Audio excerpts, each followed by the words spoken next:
Hey, man. Hey, man. How you doing? I'm good, man. I'm Good? Yeah? Yeah. Had a good week? Yeah, man. It was good. You know, getting ready. I leave for Florida tomorrow. So, Oh, yeah. yeah. Yeah, that'll be an exciting trip. You'll get to see your parents and... Yeah. Yeah. Yeah, it should be fun. It's going to be really hot. Yeah.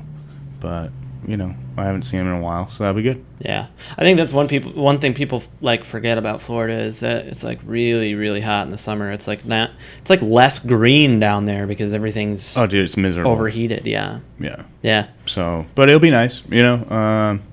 Yeah. I mean, good times. Yeah. Well, and the nights will be good, right? The night should be nice. Does it get like cool down at night? 'Cause, like that's one thing in Minnesota since we're landlocked. It's just like constant heat. So I mean, almost. they're right on the Gulf. So it's warmer heat that comes off the Gulf, but it is a little bit cooler, but not much, man. Yeah. I mean, the humidity goes down a little bit, and that's nice. But you get used to it. I mean, it's still hot here. Yeah. So I mean, it's basically here, but like our hottest days every day down there in the summer. Right. You know. Right. So if you can handle it, then. You know. Right, and it's like not a crazy difference. I mean, not really. Yeah, no, it's like we have so many lakes degrees, here. really. Yeah. So it's so humid here. Yeah. It's just stagnant. Yeah. You know. So, Yeah. Yeah. But how about you? I'm all right, man. I started school. Ooh, I started nice. school. Yeah, it's nice. There's nice parts about it for sure. Like I said, it's all online.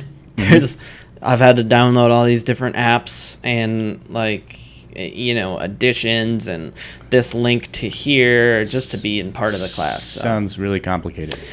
Yeah, there's one class that's incredibly complicated just to be in the class. Like where I'm always I've been in there for 3 days now, and every single time there's like 4 new things that we're doing, and the teacher seems to just like expect us to be ready. Right. And it's like it's not like preparing for a normal college class, right? When I went to my biology class, there were certain things where it's like you got to have your book, you got to have this, and if you're not prepared, then you look like an idiot. But for this, it's like I don't know what any of this is. Right. I don't know what any of it is, and you just told me about it. So it's like, what do you expect?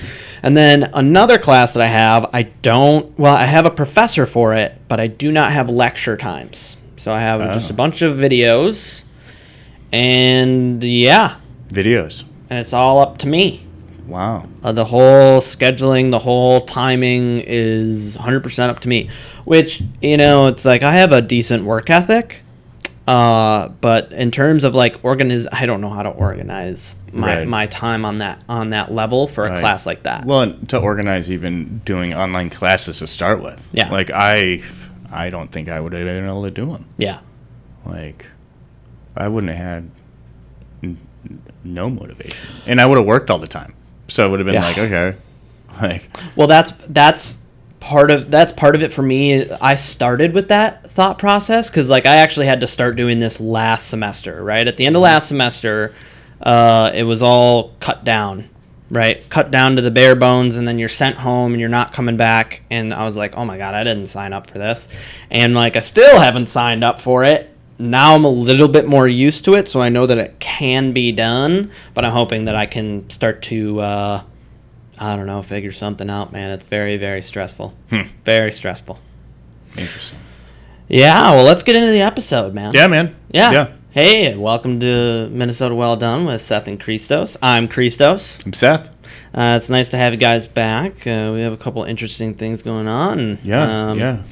I think we should start talking about a new little restaurant that's popping up in one of our old favorite spots. Yeah. Yeah, it's called Petite Leon, and it's with Jorge Guzman. He was a James Beard finalist when he was doing the Surly Destination Brewery. Okay. Yeah.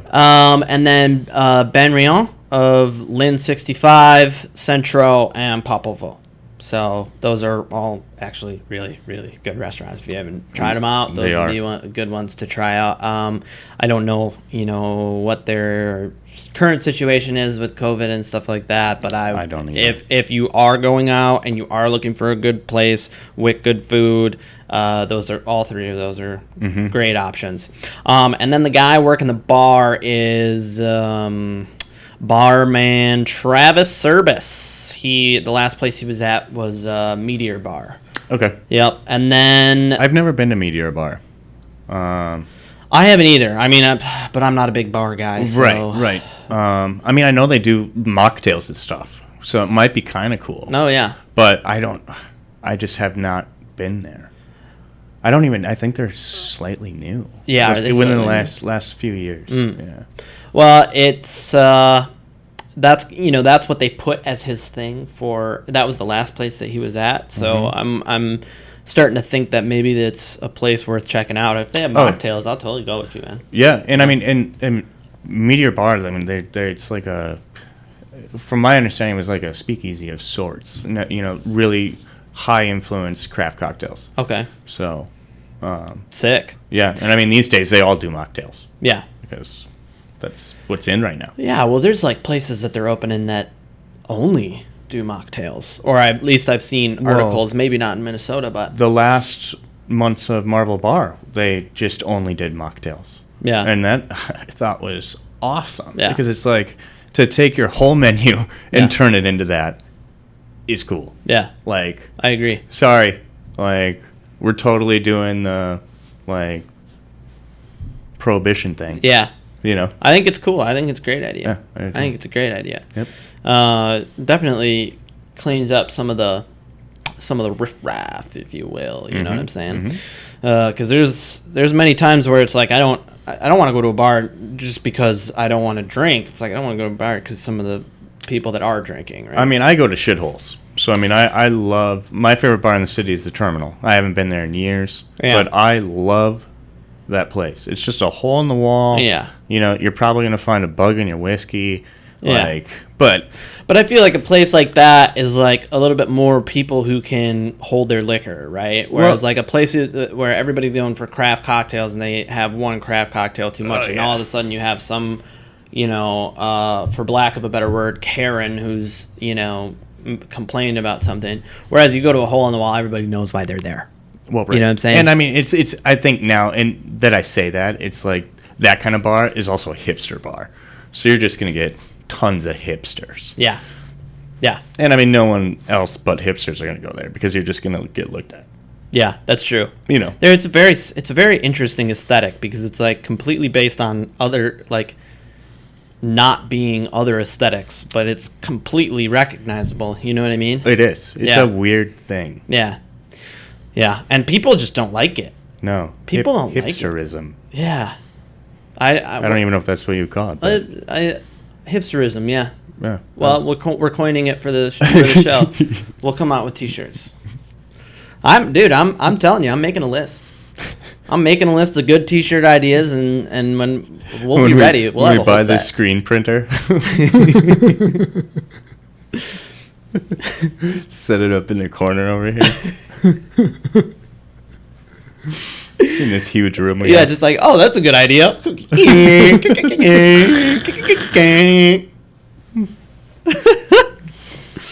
that's a good idea.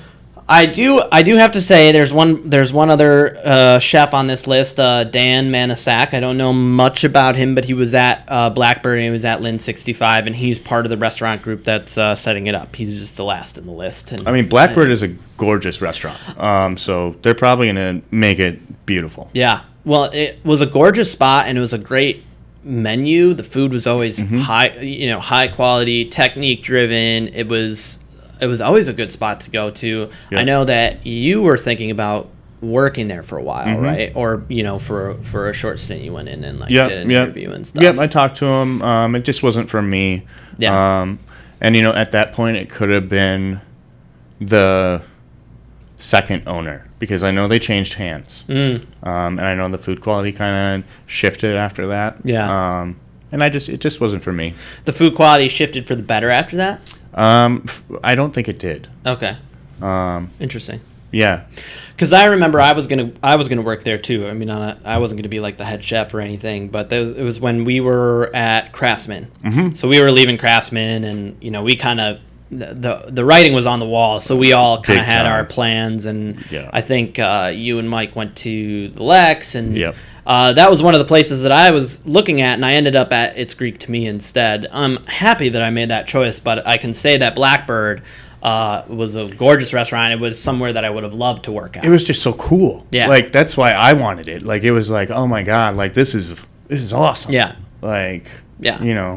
Well, and I think there's something to say about a spot, like the actual interior and like, you know, that people say location, location, location in real estate, but I think that's also important with the kind of food that you're trying to do, right? Oh, yeah. So, like, if you open a restaurant over on the east side of St. Paul, you're not going to be able to do the same kind of menu and the same kind of style of food as you would in Blackbird space. Mm-hmm. And then you add in the interior and you add kind of the motifs that the architecture brings in, and it just brings out a different type of creativity in the food, right? Yeah, I mean, that's one thing about brick and mortars that I really, really love. You know, it's like we keep talking about these pop-ups that will like pop up in a place, and it's like, no, it's cool, don't get me wrong, and you got to start somewhere in a lot of respects, right? But like with like El Norte Kitchen is one that I like to bring up a lot. It's like having El Norte Kitchen do their thing in Octo Fish Bar.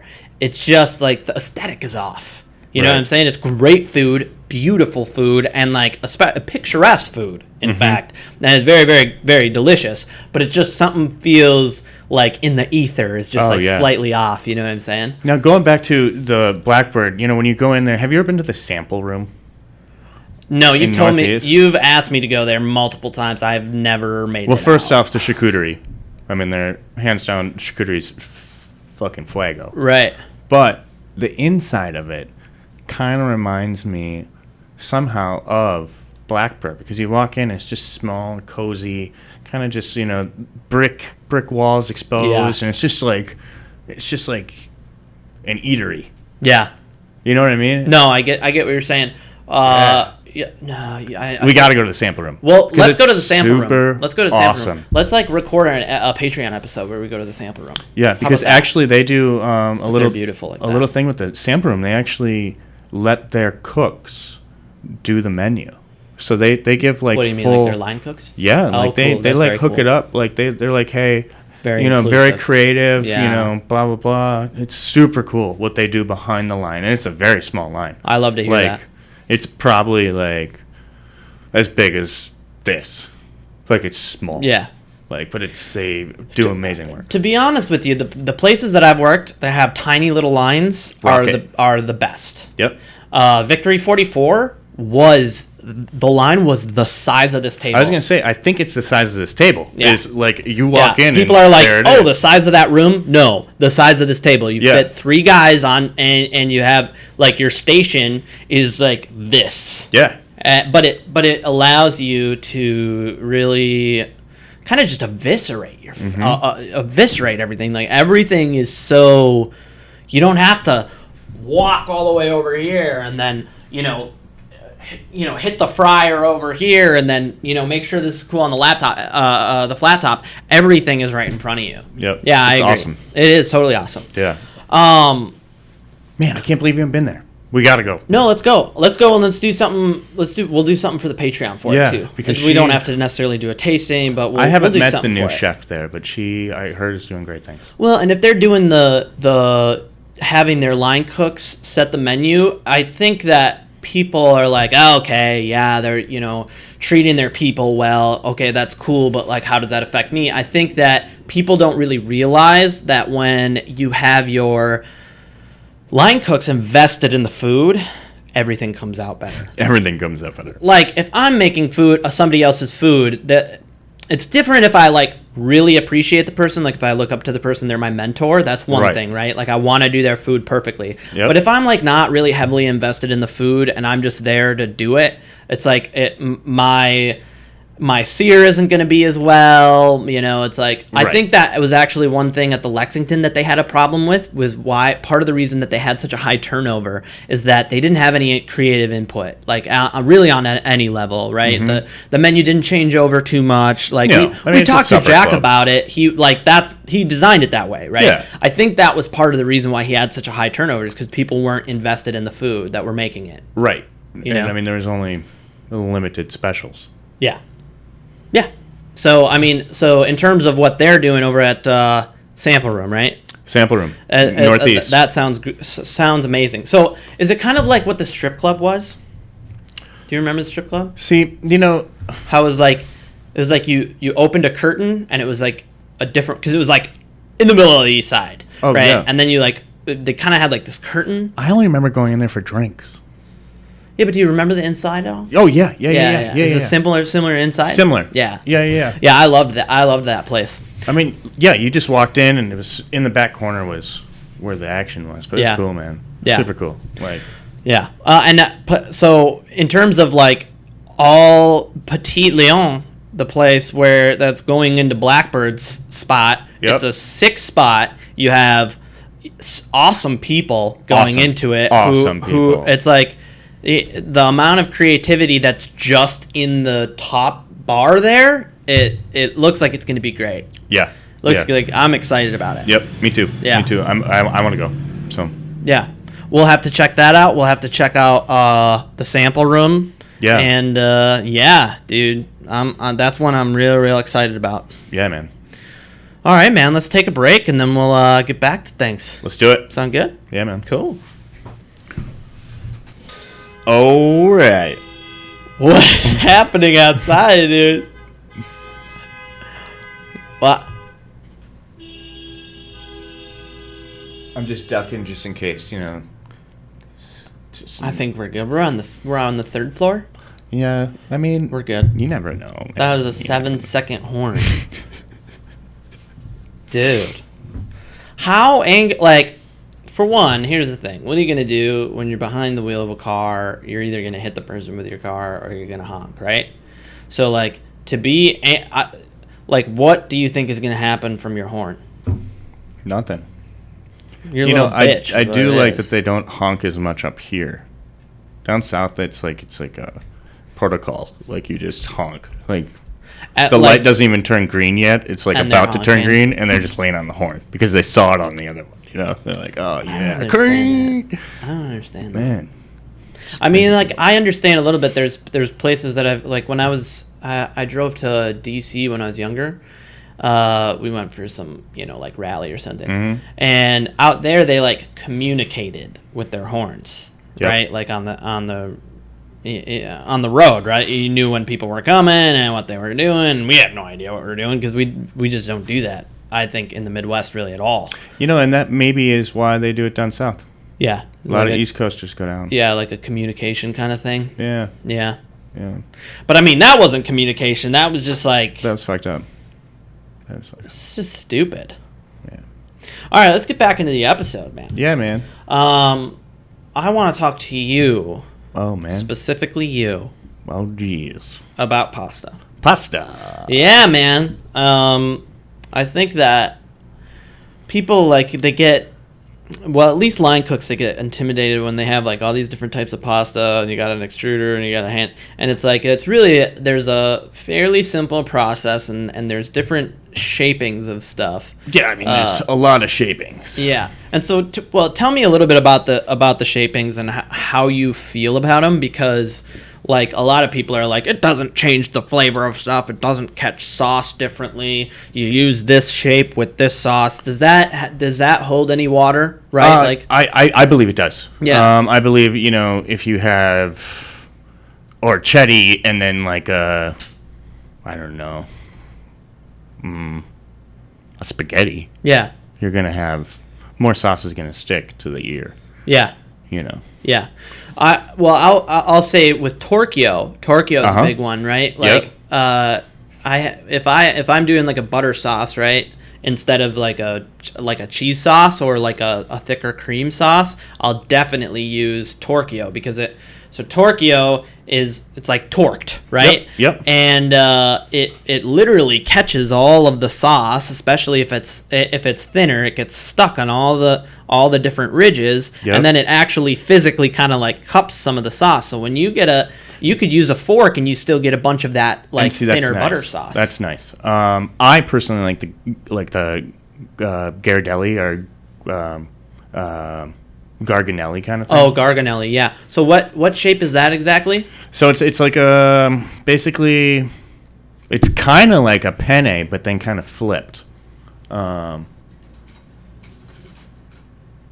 it's a penne, and they roll it out, and the tip of the middle is flipped out. Oh. So you get sauce also in this pocket. Okay. And then sauce in the side. On the inside. So it's like I call it like an unfinished penne because it's like a rustic penne. Oh, I love that. Yeah, it's super cool. They normally do it in like red sauce dishes, that kind of thing. That would make sense. Yeah, like with the tomato sauce is a little bit thinner, and you actually literally have to cup it. Yep. Yeah. And it's super cool. But that's my favorite one. There's a lot, obviously. So I think there's like 1,300 or something. Oh yeah, I mean there's different ways. You could go on. There's and like on 300 and some actual, and then it spreads off to 1,300 or something. Wow. Yeah. That's wild. 310. I didn't know it was that many. 310. It makes sense. I just didn't know that it was that big of a number. Yeah, it's huge. It's huge, and they keep going, and you have everything. I mean, it goes back to, they say, like, past the Roman Empire and stuff. Right. I mean, that's serious ancient techniques. Well, right. Yeah. So I mean, and they're rolling it with like wood rollers and that kind of thing, which we still do to this day on certain things. The Garganelli you could do. Yeah. I don't even know how you do that any other way than by hand, right? Right. Like that's okay. So that's one thing that people at home don't really understand is like you have these extruders. Right, like so, like an extruder is more like for spaghetti, right, or linguine or something like that, where you have these long strands. So you basically take your whole pasta dough and you just like basically shove it through a sieve, right? Yep. But then when you have some of the more like torquio, for instance, like that actually comes from you flatten it out and then you like roll it with your hand a certain way. Yeah, it's with your whole wrist. Yeah, and it twists itself. Yep. And so like all of these different pasta like techniques, you can't just buy a pasta maker and have them. Oh, right. You have to actually learn how to do like how to make the motion, and it's not just like when I make ravioli, right? Like you just kind of put it together, right? Or like even a mezzaluna, right? It's like it's fairly easy. I mean, ravioli, you just put out the two sheets, cup them. Yeah. Put over the other sheet and you're done. Cut them, right? But I mean, like even with mezzaluna, or like let's just say non-Italian, like a pierogi, right? Yeah. It's still a fairly simple like concept, but when you get deep into the pasta making, you have to like use like you said with your wrist, like it's not just with your wrist. You have to use it with the right part of your wrist and like twist it, and then like twist it back, and that's only how you do one thing. Right. So, how would you actually do the, what is it? The Garganelli? The Garganelli. How with your hands would you do it? Can you explain it? So actually, the Garganelli is actually normally, so you could do it by hand. Yeah. They also do it in the machine. They have a Garganelli setting, but you could roll it. Most people do it on like a wood slat. Okay. It has, Do you think that there's a significant difference between the machine and hand-rolled pasta? It depends, because a hand-rolled pasta, if you don't know what you're doing, I think that it could be worse. Yeah. Because you're handling the pasta so much. Right. Right. But, I mean, the machine, it's decent, man. I mean, I'm currently looking for a new machine. Yeah. Well, they're expensive. Yeah. They're big bucks. I mean, especially if you're going, like I remember the one at Broder's they had like, it was like bigger than me. Yep, the sheeter. I don't know what it was called, but I mean, they had one guy who that's what he did all day is he made these different pastas. Yeah. And it was this big ass machine, and that's all boku bucks. Yeah. Like if you're looking to get like into a actual like career instantly, learn pasta. Really? And learn it well. I mean, that Because makes you'll get again, paid unbelievable amounts of money. to make handmade pasta. Yep, and we're talking like unbelievable amounts of money. Really? Wow. Yeah, like $25-$30 an hour. Shut up. Really? Yeah, no salary. You go hourly. Say fuck it. Wow. Yeah. Have you done that before? I've tried to do it, but it's so hard to keep up with that kind of stuff. Yeah. Man. Like you have to be a pasta maker. Right. That's your thing. Yeah. You don't have time to train in anything else because that's your specialty. And that's all you do. Yeah. So I mean, and to get into a situation like that, I don't even know what you'd do these days. Go to Broder's maybe, Italian eatery, but I mean, you'd have to get on that actual task. Right. Well, I think that part of the problem too nowadays is that people don't have that mindset, right? No. Like the owner at Italian Eatery, and I can guarantee you the owner at Broder's does not have the mindset of we're going to build your skills in pasta making. Right. Right. They might throw you on there and like show you how to do a couple in case dude doesn't show up, but they're hiring dude. Dude comes in, does his thing. And that's all they do. Yeah. That's all they do. But I could see that would be a little bit of a meditative process, and it's like something that I would enjoy. I think if I would have gone back in time, it would. That's what you would. I think I would have done something like that because it's like you're kind of in your own world. For sure. You know? Well, and like, so we talk on this show about like kind of getting as many middlemen out of the way, right? That's like us. It's such a severe middleman that people don't really realize. All of the pasta that I do really doesn't depend on my cooking. It depends on the pasta that I get, right? Yep. Now, you try not to do dried pasta, so you do fresh pasta, right? Yep. But then, if you're not skilled enough, all the fresh pasta that you make, it's pappardelle. Right. I have another pappardelle dish. Like it's not happening. The amount of pappardelle dishes I've seen is ridiculous. I mean, and it's I understand what they're doing. Ragu, freaking. Oh yeah. Pappardelle. Oh, dude. I mean, and pappardelle has its place. I'm not coming down on pappardelle. What I'm saying is that to work at somewhere like Broder's Pasta, if I'm on the line, it's not really my cooking that you're getting. It's the guy who made the pasta. Well, right. That's the difference between a good dish and a bad dish on that line. Right. Like obviously, if you're a saucier, it's also an important gig, but it's just so incremental to everything that you do in a place like that. Pasta's it. Now, you brought up an interesting thing that I don't think a lot of people understand. I mean, if you have some experience with making pasta, you understand it, but you need a decent amount and you need to work in a kitchen. Now, when you talk about working the dough, can you explain about working the dough too much in pasta? Working the dough too much, it basically just kind of, you feel it.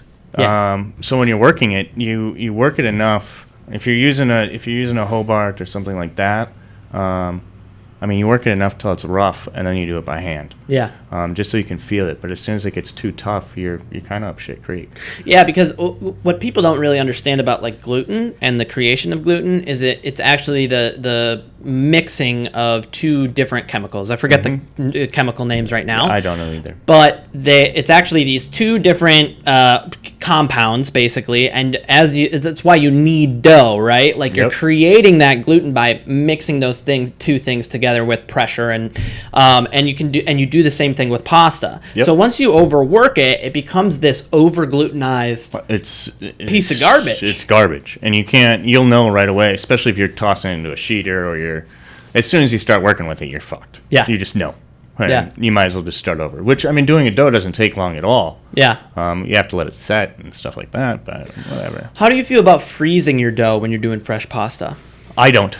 I think if you're doing fresh pasta, you do fucking fresh pasta. Yeah, I agree. Because you're going to run into a whole bunch of different shit, too. Because, I've frozen dough and it's worked out, and I've also frozen dough and that dough sucked. Yeah. Do you know the differences between what doughs worked and what doughs didn't? Not really. Not really? No, It's just, at the time, there's just too many variables going on? And you're going with, I mean, at the time, I'm dealing with, we had like 14 different doughs, Oh, you know? So it's like, it could be, it dried out too much in the freezer. It could be numerous stuff. And reworking it is just a no-no in my mind. Like, why? That's a good point. Well, okay, so here's what I mean by freezing dough. You make a bunch of dough, and you have your ball of dough. Yeah. And then you put it in the freezer. And then you thaw that, like, when you're doing, okay, I'm out of pasta, right? So I take this ball of dough out of the freezer and let it thaw and then do it that way. So I'm not technically reworking I mean, what you dough, could do is just I? put it in the fridge. You're still going to have to rework it. Yeah. That's the problem. I mean, a cold dough is fine, but a frozen dough, I don't. Yeah, it's bad. Yeah, and a cold dough is, it lasts a day. Yeah. Because as soon as it starts oxidizing, you're kind of just screwed. Yeah. So probably in that situation, the best thing to do is to make your pasta day of, right? Yeah. I mean, or what you would do is you would do it the night and then do it the next day. Okay. Like that morning. So you like to so you chill it overnight. You do chill it. You chill it overnight. Yeah, it makes it easier. That's the way I would do it. But yeah. I like that.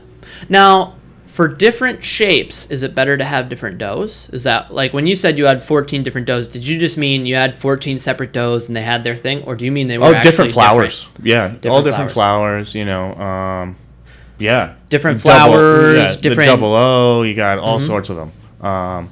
Yeah. Yeah, so basically, for again, for people who are less savvy, Double O has more glutinous properties in it. I don't think there's actually, again, like, gluten isn't actually something that's inherent in the dough. It's something that you create. So whatever makes that gluten, there's more of it in Double O flour, right? Yeah. And then you have all these, like, when you're talking about cake flour and bread flour, they're all different. The differences are these, like, glycemic properties that they have. So it's the different sugars and the different glutens, and they all make basically a different texture of dough. Yeah. Right. Now, my question is, do you have that just simply to have that so people can have this different texture of dough, or, like, let's say you're making it went for the dish. For the dish. Yeah. Okay. I mean, a stupid example would be like we did a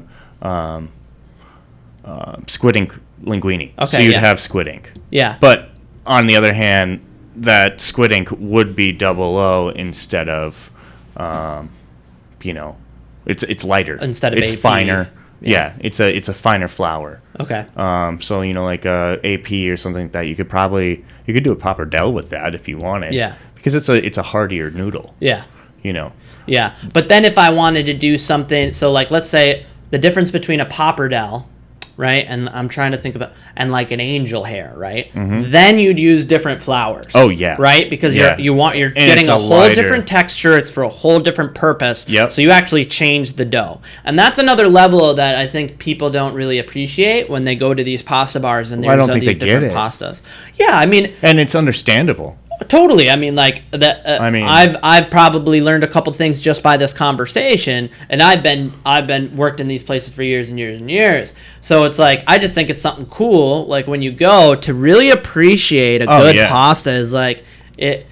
I think people, like, maybe years ago, what I would have done when I went to a restaurant is I go there and I eat the pasta and I make the connection in my brain to, I boil pasta in water, and that's what they did for this, and they have all, but no, dude, a fresh pasta, man, like a fresh, just a fucking pomodoro or sauce, just a sugo over friggin' a spaghetti is like a fresh spaghetti. You can't beat it. No, you can't. You can't. You really can't.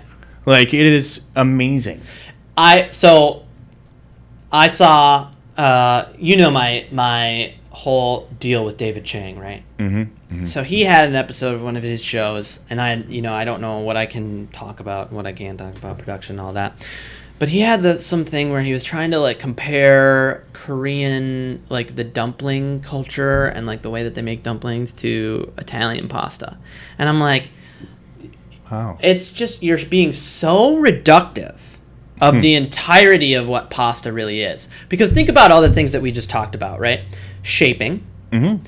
working a specific dough, too much, too little, just the right amount, right? And then we talked about the different kinds of flour, right? And then you go into like the amount of egg and the flour's huge. The flour and the actual recipe of the dough, considering what kind of pasta it is, and then matching that pasta to the proper sauce is just with those 4 things. And when we're talking 310 different varieties of pasta, the possibilities are nearly endless. Oh, they are. I mean, nearly. I mean, right now I want to do. The only reason I'm looking for one is so I can do a gluten pasta. Yeah. So a gluten-free pasta. Yeah, gluten-free. So I can do xanthan gum. Yeah. And gluten-free flour. Yeah. And see if it works, because I don't know if my kid has a gluten allergy, so I'm just gonna give it a shot. Like, here we go. That would be cool, man. Yeah. That would be cool to play around. Yeah. I could give you some advice. I don't know how much. How experienced you are with, because you said earlier that you're not too good with the molecular gastronomy side of things. Right. I could probably help you out with that. So I mean, I don't know just some of the firming what I'm gonna do with it and stuff. Yeah. Let me know, dude. I'm excited to see what you come up with, because I think it'd be fun too. Because I've never done like a gluten-free pasta. Like, yeah. Because I think every place I ever worked at it that we even did fresh pasta, I think we just like brought in our gluten-free, which was kind of dumb. Yeah. But I feel like we did. Oh, for sure. I agree that you most likely did, because it's kind of a complicated process otherwise, right? There's other things that you can use, but it's like, it's a very touchy process. Like you said, I mean, people who make pasta for a living, it's like, and then you're like, and you can't use wheat. Right. And they're like, I'm sorry, what? Like, my whole life is based on using And I mean, it's wheat, super easy. I mean, we're talking egg, xanthan gum, and flour, and that's it. Well, I mean, yeah, but I wouldn't.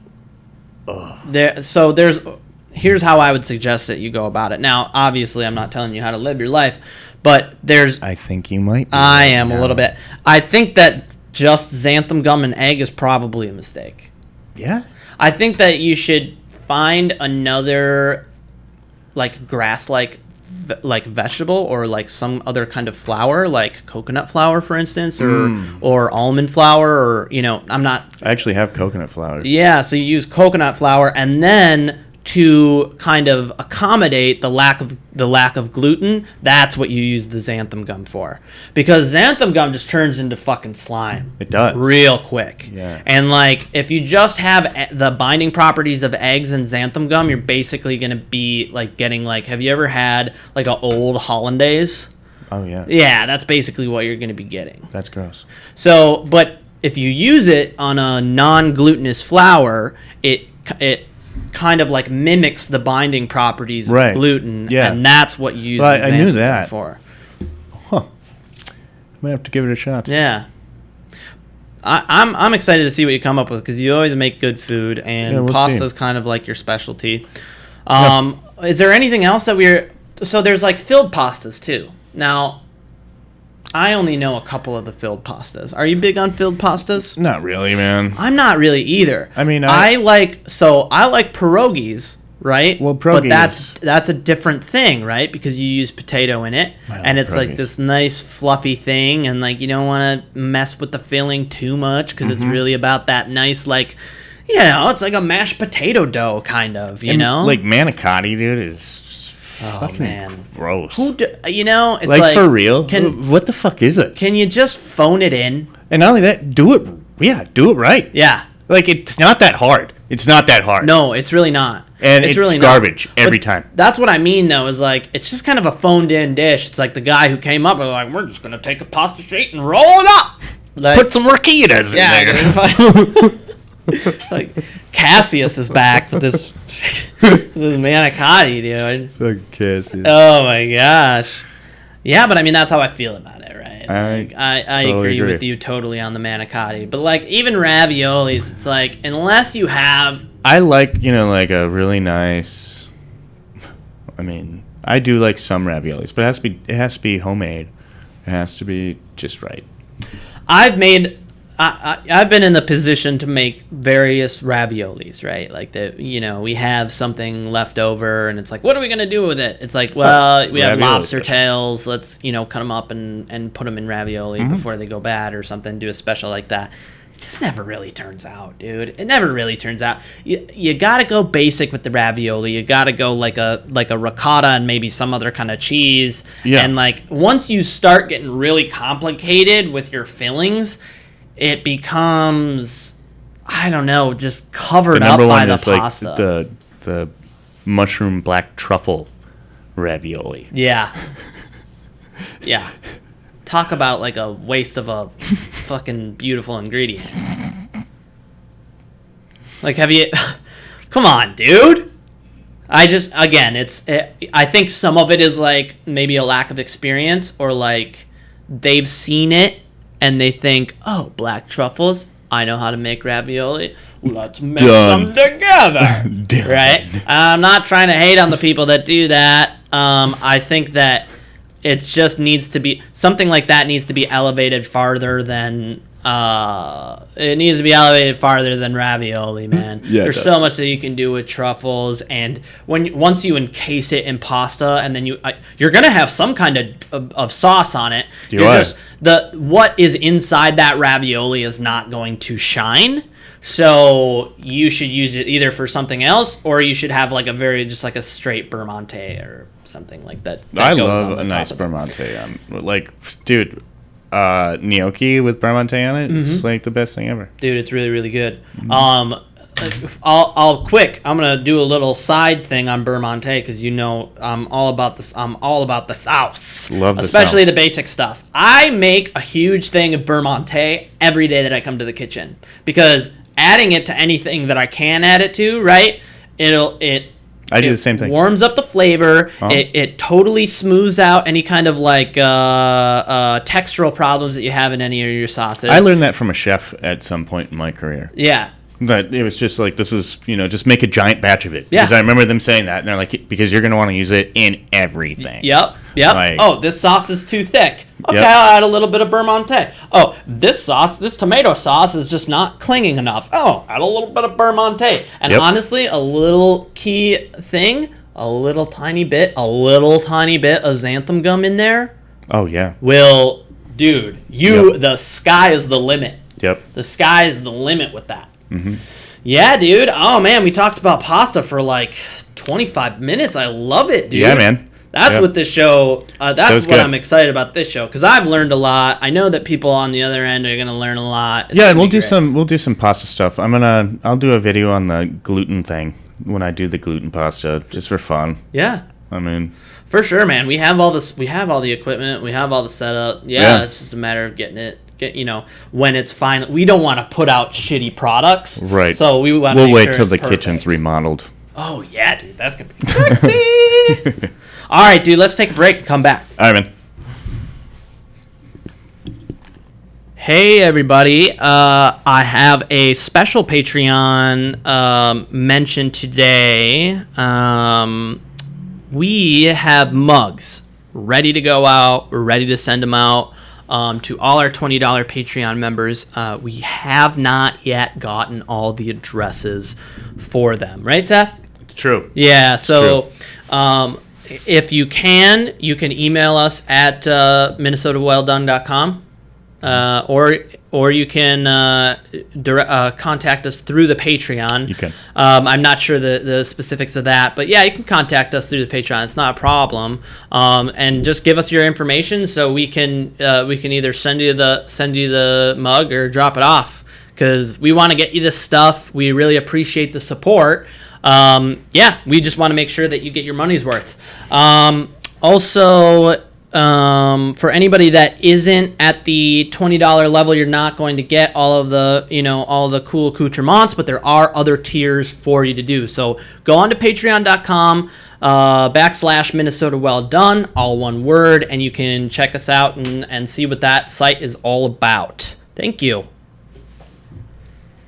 All right, dude. Best time of the episode. Dude, sometimes I wake up in the middle of the night and I just go, man, I can't wait to do the Yelp review clapback. Yeah. I don't do that. But let's get to the Yelp review. Yeah, do it. All right, so we've been talking about Blackbird a lot. We have. And they're closed now. So I think that it's only appropriate to give them a little bit of service with you'll get it in a second. With this Yelp review, okay? So we're doing a Yelp review clapback. This guy, his name is R.D. from Chicago, Illinois. So maybe some people are a little less aware. He's a big Yelper. Yeah, he's got 31 reviews, a bunch of photos, got some friends, and I dig it. Let's see, March 31st of 2018, he decided to make a visit to Blackbird Cafe. Here we go. All right. Great place for appetizers before going somewhere else for the entree. Oh, man, that doesn't sound good. Can't believe the portions. Holy crap. Good. I was wondering if there was a little people convention in town, but some of those guys would leave hungry from the Blackbird. Oh, man, there's nothing that really quite says American consumerism like that, does it? It's true. I mean, for one, dude, the portions are the portions. They are. Right? The people actually painstakingly put these dishes together, and the portion size is not meant to break your bank. It's meant to hit the bottom line of the restaurant, especially a place like Blackbird. I guarantee you that they're not undercutting things like that. You just go, and you're probably, you don't have a picture of you on Yelp, so I'm just assuming that you're a bigger guy. I wish that there was. I'd feel a lot better. Dude, and just comes out the gate. Holy crap. I was wondering if there was a little people convention in town. Like, whoa, dude. Like, chill out, man. Yeah. And it only gets better from there. Oh, it does. It does. They must be paying someone off to get these rave reviews or oral service under the table when dining, because it is terrible in all caps. What, dude? I wouldn't even be mad though. I wouldn't even be mad if I was like a chef and I saw this review. I'd be mad because it was like it throws off like the algorithm, but like I think it's awesome. He's doing it in style for sure. He's doing it in major style. Like, if you're gonna talk shit about a restaurant, this is a way to do it. True. What I don't like about it though is that like the first thing about the portions being small is not something that I really agree with. Is like a proper complaint for a place, right? Especially for giving it a 1-star review. And then everything after that is really general. So if you're gonna give a 1-star review, like how are you gonna even like how do you consider that acceptable? Right, you're kind of like ruining someone's business. Right? You're adding to the ruin of someone's business, and you're not being very exact. It seems like he likes to do a lot of negative reviews. Oh, are you looking at his other reviews right now? I am. Dude, we should have done that before. Let's get through this one. Maybe we'll just jump into one of his other ones. There's another one, Town Hall Tap. All right, dude. Let's get through this one because this is great, dude. This is gold. I don't mind a few animals or remnants of them on the wall, but I fully expected that this is a place that will feature Cecil the Lion one of these days. Like, what are you even talking about, dude? Can you imagine having this guy? Oh, yeah, you got Cecil on the Lion on the table. Oh, somebody gonna come over and bump my knob under a table? Well, how you get all these good reviews? You can imagine, Oh, the Bears. He's one of those guys, dude. Guaranteed. Oh, yeah. The Bears. The Bears. I want to meet the asshats that gave this joint rave reviews. Oh, my God. Asshat. All right, man. I've noted Minnesota food critics rave about garbage. I think after all that tasteless Scandinavian shit they've eaten all these years, a sponge full of brown gravy would be hot cuisine to them. Dude, this guy snapped on him, man. Snapped on him. Oh man! So you gotta click on his thing. I just click on his thing. Yep, and you just go to his reviews. Oh, and they're all right there. It's the last review he did, but You don't even have to read the whole thing, but I think there's some really killer parts in it. Okay, first off, I'll go to the top one, but I looked at. He has a one sentence one for French Meadow, which I love. I love French Meadow. Oh, do you like French Meadow? I do too. This is his review for French Meadow. An expensive Applebee's. Only the food and service were dumpster quality. Recently took some damage. That's the whole review. What?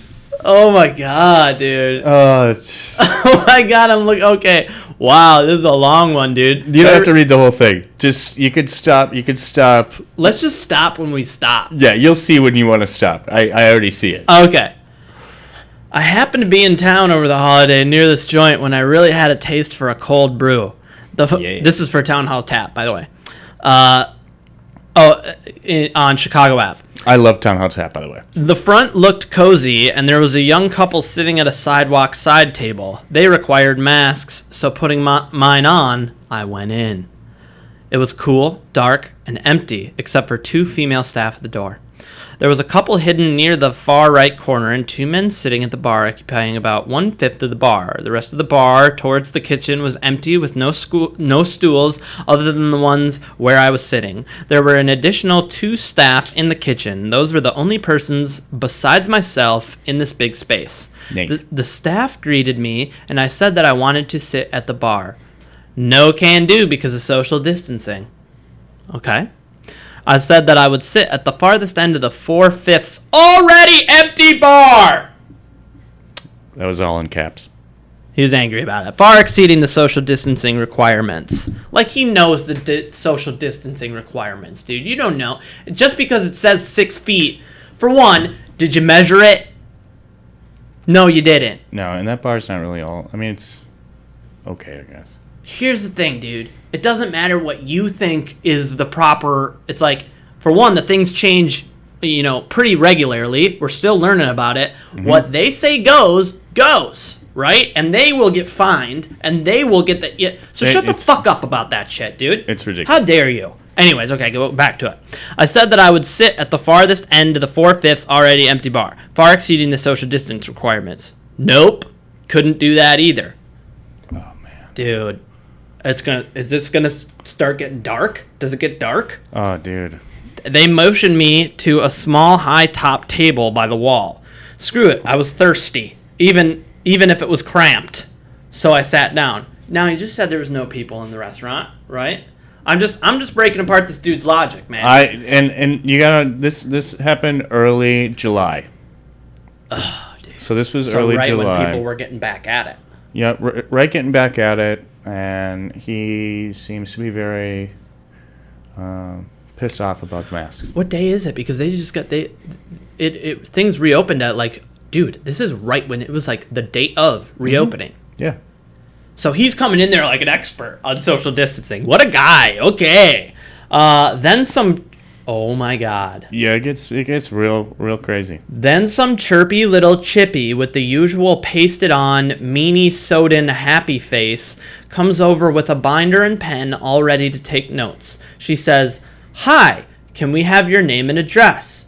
I was wearing a mask or trying to while talking. What do you mean trying to wear? Okay. I asked her what that was for, and she blabbed some bullcrap. I don't even remember. All I know is that I've been in town 3 days and have had no problems of having to give my name or telephone number other than for phone reservations. And I told them that on the way out, I was appalled, and especially appalled when that airheaded twit with the binder said, "Well, you are in Minnesota now."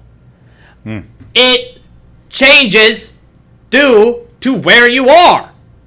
It does. Are you dumb? And not only that, but they get your information so they can contact you if there's some kind of outbreak that day.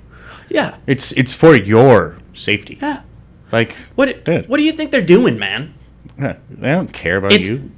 It's the Town Hall Tap. You think Town Hall Tap is giving your information to the NSA or something? Yeah. And he goes off on, and it's ridiculous. Okay. Do you want to keep going? I mean, dude, it gets real bad. Let me see. Oh yeah. Oh wow.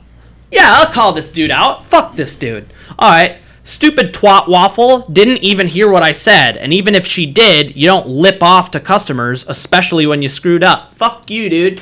Fuck you. I hope you come into my restaurant, dude. I hope you come into my restaurant. For real, man. You need a talking to. Oh God. Woman followed me outside. She was trying to be nice. I was not in the mood. I can tell you, there is always a problem in this town. When some sanctimonious entity takes things to the oppressive degree, I've been observing this for decades because of business interests that unfortunately are located in the state of xenophobic pariahs. Such pompous rectitude ended in... Dude, is this David Duke? You think this is David Duke?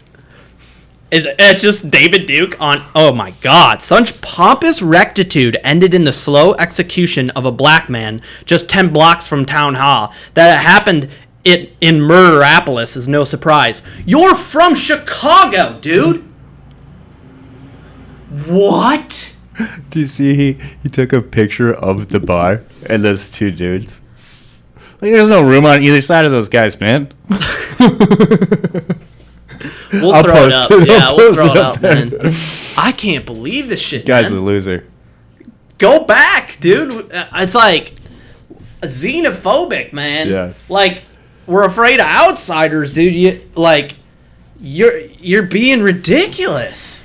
On July 5th. So this is literally days after things reopened. And this poor woman had to deal with this guy.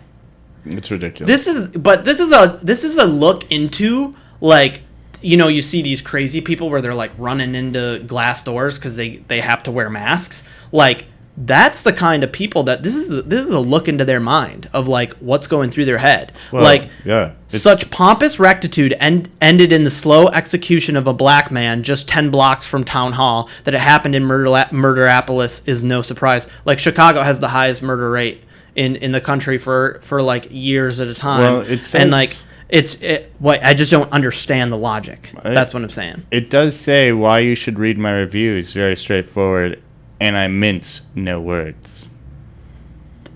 Dude, it's like a 7-paragraph thing. It's true. It's true.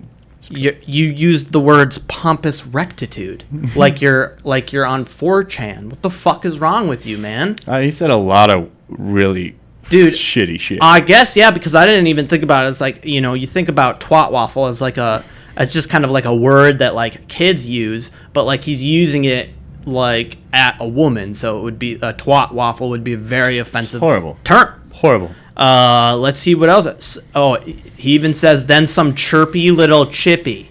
Man, like, dude, I can't believe that they like allowed you to just leave peacefully. Like, I would have just been like, get this guy out of here, man. I agree. Get this guy on Chicago too, man. So like they've been going through it. Oh yeah. Oh man, these poor people. Yeah, fuck you, RD, whatever the fuck your name is. Fuck you, Bob. No, I don't know. His middle name in quotes is Panache. Like, he has panache. Of course. At the Town Hall tap, you have panache. Dude, go fuck yourself. He went to Nicolay Diner too. Dude. Douche. Fuck you. All right, man. That's the end of the Yelp review, that's dude. It. I'm just like, I am blown away. I am blown away. No way. Absolutely blown away. Yeah. Yeah, let's move on to something a little bit more lighthearted. Lighthearted, because, you know. Yeah. That left a bad taste in my mouth, man. Mm-hmm. All right, so I want to do a special segment. We've done one before. Yep. And we haven't gotten any send-ins from anybody yet on their sous chef or their CDC. Mm-hmm. But I want to take the opportunity here to congratulate a new addition to the sous chef family, baby. All right. This guy is actually a Patreon member too. He is. His name is Gavin Cashmark. What a guy, dude. Congrats. Congrats on your position. I'm gonna give them a little bit of a background on you. We're gonna throw a picture up. We'll do all that in post. We'll make sure that we do a good job and give you the proper the proper pat on the back because you've done a great job now. So I met Gavin at the Lexington actually.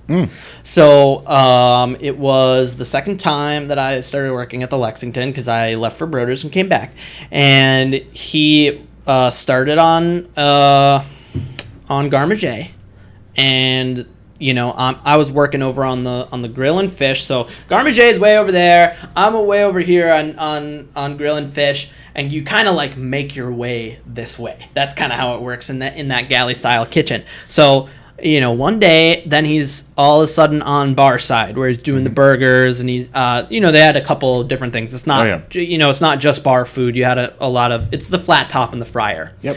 And then he moved from there to the station called Diane, where they did the Diane steaks. So he does the ribeyes. He does some, they had some kind of foie gras dish that I don't fully remember. And then, so he did the ribeye, the foie gras, and then the actual Diane steak dish, right? So it's like, I don't know.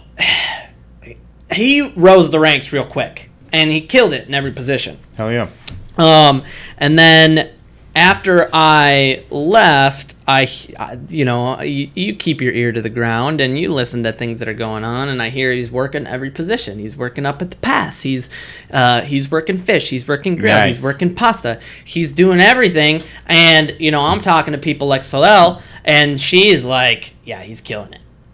He's killing it. Hell yeah. I don't have any complaints about the guy. And he's just like a really like enjoyable person to work around. Like he works super hard hours. Super nice guy. So it's like you're kind of killing the game, right? Yeah. And then I don't know, there were personal reasons that he left the Lexington. Everybody has personal reasons to left the Lexington. Come on, dude. It's the Lex. We're not gonna beat a dead horse to death, but for real, So that kind of happened, and then we eventually got. I think he went over to St. Dinette for a while. Went over to St. Dinette, and Tim Nyber is badass, and he does good food, and St. Dinette is awesome. So, he only learned good things, right? So then he comes and he's working at Public with Aaron and I. And Public was a very small kitchen. We only had like 4 guys on staff the whole time. So it's like, it's Aaron, and then I'm the sous chef, and then Gavin is doing, like, he was in charge of the desserts after a while. So like he came on, and then after a couple of weeks, he's like, we're like, we want to get you onto the creative side, because he's just like kicking out hours like a madman, dude. This dude works like a freaking dog. Right. And so he starts doing the pastries, and he has just such a creative mind for sweets. But he brings kind of that flair of the savory chef. You know how like pastry chefs, they it's not that they're not creative, but they're so technique driven, and they're so like by the book about things that like the creativity doesn't often get shown. It gets overshadowed by their need to stick to certain traditions and techniques. Totally.